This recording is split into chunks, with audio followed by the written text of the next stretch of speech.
السلام علیکم۔ جنرل حمید گل نے بہت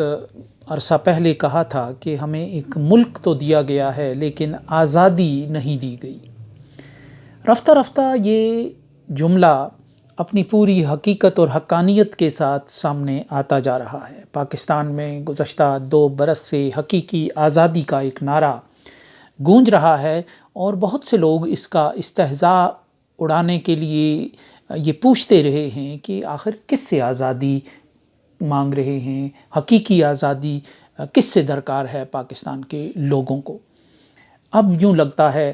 کہ وقت اس سوال کا جواب خود دیتا چلا جا رہا ہے۔ IMF کے ذریعے پاکستان پر جو پابندیاں لگانے کا ایک عمل شروع ہو چکا ہے، اس میں سی پیک کے لیے فنڈز کی جو مختص کرنے کا معاملہ ہے اس پر ایک روک لگائی گئی ہے۔ یعنی IMF نے پوری طرح انکار کر دیا ہے کہ پاکستان اس رقم سے سی پیک کے قرضے ادا نہیں کرے گا اور اس کو سی پیک کے پروجیکٹس میں استعمال نہیں کرے گا۔ یوں IMF نے سی پیک جس کو ابھی چند برس پہلے تک ہم گیم چینجر کہہ رہے تھے، ایک انقلاب کی بنیاد کہہ رہے تھے، ایک تبدیلی کی بنیاد کہہ رہے تھے، پاکستان کے عروج اور ترقی کا نشان اور علامت بنا کر پیش کر رہے تھے، آج سی پیک پر ایک روک لگا دی ہے اس کو آگے بڑھانے کے لیے اور اس کی توسیع کے لیے اور اس کو آگے بڑھانے کے حوالے سے IMF نے۔ اور ظاہر ہے کس کے کہنے پر؟ IMF امریکہ کے کہنے پہ یہ سارا معاملہ کنٹرول کر رہا ہے اور انہوں نے پاکستان پر کے آگے ایک ریڈ لائن کھینچ دی ہے کہ وہ اس حد تک سی پیک کو آگے نہیں لے جا سکتا، بڑھا سکتا ان کے فنڈز سے کہ یہ گیم چینجر بن جائے۔ اب IMF کی ایک گارنٹی، ایک سٹیمپ جو ہے وہ لیجیٹیمیسی کے لیے، وہ قرضوں کے لیے، وہ امداد کے لیے ضروری ہوتی ہے کہ اس کے نتیجے میں پھر دوسرے ممالک بھی آگے بڑھ کر ایسے کمزور اور ڈولتی ہوئی معیشت کے حامل ملکوں کی مدد کے لیے آگے بڑھتے ہیں۔ تو اب یوں لگتا ہے کہ پاکستان اس معاملے کو حل کرنے پر مجبور ہے، تسلیم کرنے پر مجبور ہے اور وہ سی پیک کی جو پہلے تو رفتار سست کی جانا مقصود تھا اور اب وہ اس سی پیک سے منہ موڑنے پر مجبور ہے۔ گو کہ چائنا کے لوگ، سفارتکار ابھی بھی یہ کہتے ہیں کہ پاکستان اور چین سی پیک کو آگے بڑھانے کے لیے پرعزم ہیں، بنائیں گے، لیکن بہرحال امریکہ اس معاملے میں جکڑ رہا ہے پاکستان کو کہ وہ چین کے ساتھ تعلقات کو اس حد تک بڑھاوا نہ دے، تعلقات کو اس بلندی پر نہ لے جائے کہ خود پاکستان کا مقدر بھی سنور جائے اور چین کی جو دنیا کی ایک نمبر 1 طاقت بننے میں جو کسر رہ گئی ہے وہ بھی پوری ہو جائے۔ یعنی اتنا وہ کہ گیم چینج نہ ہو جائے، اس حد تک چین کے ساتھ تعاون نہیں کرنا چاہیے۔ اسی طرح دوسرے ہی لمحے امریکہ کے جو انڈر سیکرٹری ہیں ڈونلڈ لو، جو پاکستانیوں کے لیے کسی تعارف کے محتاج نہیں ہیں اور گزشتہ 2 سال سے پاکستان میں خبروں، سرخیوں کا موضوع بن کر رہ گئے ہیں، انہوں نے جب اپنی کانگریشنل ہیئرنگ کے دوران جو وہ اپنا موقف پیش کر رہے تھے تو Iran Pakistan gas pipeline کے حوالے سے انہوں نے واضح طور پر پاکستان کو کہا کہ ہم اس پر نظر رکھے ہوئے ہیں اور ہم اس کی اجازت نہیں دیں گے، پھر پاکستان کو پابندیوں کا سامنا کرنا پڑے گا۔ گویا کہ پاکستان کو دھمکا دیا گیا کہ ایران کے ساتھ گیس کا جو معاہدہ ہے وہ آگے نہیں بڑھے گا۔ اب اس کے کیا کانسیکوینسز ہوں گے یہ ایک الگ بات ہے کہ ظاہر ہے ایران اگر ہر جانے کا دعویٰ کرے گا اپنے اخراجات کے لیے اور جو باقی معاملات کے حوالے سے، تو پاکستان کو اس کا کتنا نقصان اٹھانا پڑے گا اور ظاہر ہے وہ امریکہ نے یا IMF نے پورا تو نہیں کرنا، وہ پھر کیسے پورا ہوگا یہ اللہ ہی بہتر جانتا ہے۔ لیکن بہرحال یہ ڈونلڈ لو پاکستان کو کسی سیاسی تبدیلی کے لیے عمران خان کو مائنس کرنے کے حوالے سے کسی دھمکی سے انکار کر رہے تھے، تو قدرتی طور پر ان کے منہ سے، ان کی زبان سے ایک اور دھمکی نکل گئی اور وہ پائپ لائن کے حوالے سے تھی، ایران اور پاکستان کے حوالے سے کہ پاکستان کو سنگین، یہ تقریباً وہی بات تھی جو سائفر میں لکھی ہوئی تھی کہ سنگین نتائج کا سامنا کرنا پڑے گا۔ گویا کہ وہ منصوبہ جو گیم چینجر تھا وہ بھی کھٹائی میں پڑ گیا، اور یہ منصوبہ کہ جس میں پاکستان کے لیے توانائی کی ایک ضرورت پورا ہونا تھی اور ایک توازن پیدا ہونا تھا، کہ وہ جو بالکل ہی IMF کے رحم و کرم پر چلا گیا ہے، ایک متبادل کے طور پر اس کو ایک توانائی کا ایک متبادل راستہ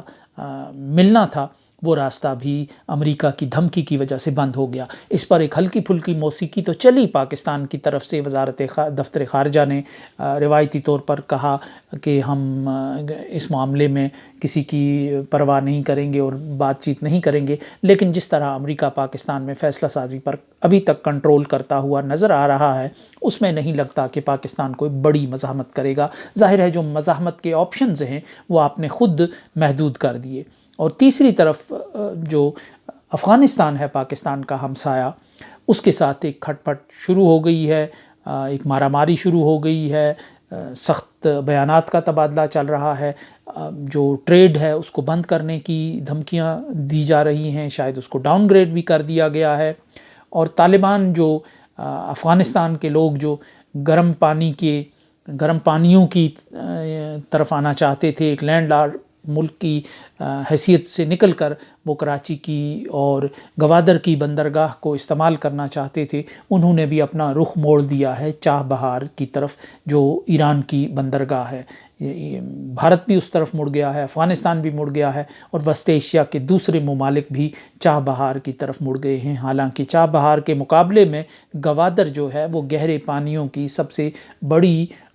بندرگاہ کے طور پر مشہور ہے، اور یہ کہا جاتا ہے کہ یہ اس کے مقابلے میں یہ بندرگاہ بہت زیادہ گہری ہے، تو ظاہر ہے اس میں بڑے جہاز لنگر انداز ہو سکتے ہیں اور آ سکتے ہیں ساحل تک۔ تو لیکن اس کے باوجود پاکستان جو ہے اپنی بنیاد پر، اپنی ضرورتوں کے تحت اپنے فیصلے کرنے سے قاصر ہے۔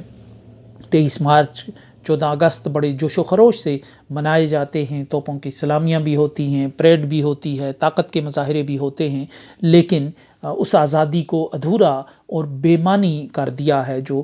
مغرب کا تسلط ہے پاکستان پر، جو اس کو آزاد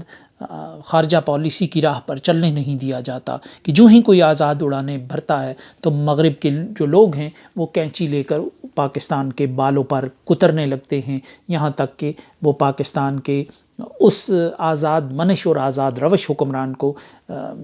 منظر سے غائب کرنے میں بھی کوئی قباحت محسوس نہیں کرتے۔ تو یہ وہ صورتحال ہے کہ جس میں پاکستان کو گھیر لیا گیا ہے، کہ اس نے آزاد اڑان کے لیے سی پیک کا خواب دیکھا کہ وہ چین کو یہاں سے راہداری دے گا اور خود بھی اس کا استعمال کرے گا، لیکن اس پر ایک روک لگا دی گئی۔ اس نے اپنی توانائی کے ذرائع کے لیے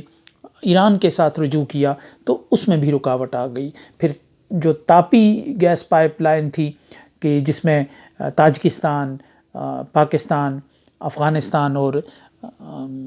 بھارت، جس میں 4 ممالک شامل ہونا تھے،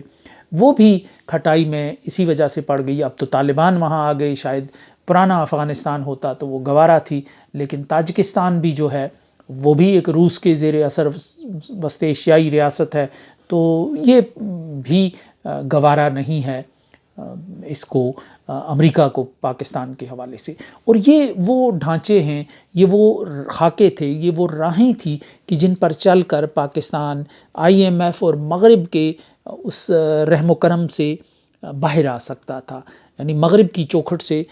باہر آ سکتا تھا، باہر نکل سکتا تھا متبادل توانائی کے ذرائع استعمال کر کے۔ لیکن یہ ذرائع، یہ متبادل راستے پاکستان کے لیے استعمال کرنے کی پاکستان کو اجازت نہیں ہے۔ اسی چکر میں عمران خان کا اقتدار چلا گیا کہ انہوں نے روس کے ساتھ تجارت کا ایک دروازہ کھولنے کی کوشش کی، اور پھر جب تک کہ اس پالیسی کو عملاً ریورس نہیں کرایا گیا یوکرین میں روسی حملے کی مذمت کر کے، تو اس وقت تک کسی کو چین نہیں آیا۔ اور اب یوں لگ رہا ہے کہ پاکستان کو بالکل گھیر کر لے دے کر، یعنی افغانستان سے بھی لڑائی ہونی چاہیے، ایران کے ساتھ بھی تعاون نہیں ہونا چاہیے، چائنا کے ساتھ بھی ایک حد تک تعاون ہونا چاہیے، لے دے کر پھر ایک ہی راستہ رہ جاتا ہے، وہ ہے بھارت کے رحم و کرم پر، یعنی بھارت کے ساتھ جس حد تک پاکستان جائے، اسکائی از دا لمٹ، تو اس میں کوئی رکاوٹ، اس میں کوئی پابندی نہیں ہے۔ تو اس حد تک پاکستان، یعنی ایک حد تک تو شاید بھارت کے ساتھ تعلق، تجارت ضروری ہے، لیکن اس حد تک تعلق اور واسطہ کہ باقی سب کے ساتھ آپ کا تعلق اور رشتہ و پیوند جو ہے وہ ڈاؤن گریڈ ہو کر رہ جائے اور صرف آپ بھارت کے رحم و کرم پر رہیں، تو یہ ایک گریٹ گیم کا حصہ ہے، اور یعنی آپ بھارت کے دستے نگر بن کر رہیں۔ اور اس ساری صورتحال میں پاکستان کی جو آزادی کے دن ہیں اور پاکستان کی آزادیوں کے جو جشن ہیں وہ تقریباً بے معنی ہوتے جا رہے ہیں، اور نئی نسل ان باتوں کو، ان باریکیوں کو زیادہ بہتر انداز سے سمجھنے لگی ہے۔ اسی لیے کہ ہر گزرتے دن کے ساتھ کہ اب ان دنوں کی وہ جوش و خروش اور وہ رونقیں نہیں ہوتیں جو ایک دور میں ہوا کرتی تھیں، کہ اب لوگوں کو بڑی حد تک یہ یقین آ گیا ہے کہ پاکستان اس چکر سے باہر نہیں نکل سکتا۔ اگر پاکستان نکلنے کی کوشش کرے گا تو اپنے اندر ہی اس حریت اور آزادی کی آواز کو دبا دیا جائے گا، اور اگر خود نہیں دبائیں گے تو بیرونی قوتیں اثر نفوذ پیدا کر کے عالمی اداروں کے کندھے استعمال کر کے وہ اس لہر کو، اس سوچ کو دبائیں گے، اور یوں پاکستان کے لیے ایک دائرے کا سفر ہی منتخب کر دیا گیا ہے، اور گھسٹ گھسٹ کر زندگی کی راہ پر چلنا پاکستان کا مقدر بنا دیا گیا ہے۔ اور یہ وہ احساس ہے کہ جو اگر پاکستانیوں میں پیدا ہو گیا تو وہ رد عمل میں پھر بہت کچھ کر سکتے ہیں، وہ بہت کچھ جھٹک سکتے ہیں، کیونکہ اس خطے میں اب یوں لگتا ہے کہ واحد ایک ٹھکانہ رہ گیا ہے پاکستان، جو مغرب کا ہے، جو امریکہ کا ہے، اور افغانستان بھی نکل گیا طالبان کی اقتدار کی صورت میں، اور ایران تو پہلے ہی باہر تھا، چین کے ساتھ ایک کھلی مخاصمت اور ایک دوڑ لگی ہوئی ہے امریکہ کی، تو بھارت ایک بہرحال ایک ڈسٹینس کے ساتھ، ایک وقار کے ساتھ، ایک فاصلے کے ساتھ مغرب کی چار باتیں مانتا بھی ہے، اور دو تین کا انکار بھی کر جاتا ہے، کیونکہ وہ بہرحال مغرب کی ایک ضرورت ہے چین کے مقابلے میں۔ تو اس ساری صورتحال میں پاکستان کے لیے کوئی اچھے حالات نظر نہیں آتے، اور شاید یہی بات ہے کہ اب کوئی یہاں کوئی بہت بڑے خواب بھی نہیں دکھا رہا، کوئی بڑی امید بھی نہیں دلا رہا پاکستان کے لوگوں کو، اور پاکستان کے لوگوں کو حقیقت پسند بنایا جا رہا ہے کہ وہ ان حالات کو اپنا مقدر سمجھ کر قبول کر لیں۔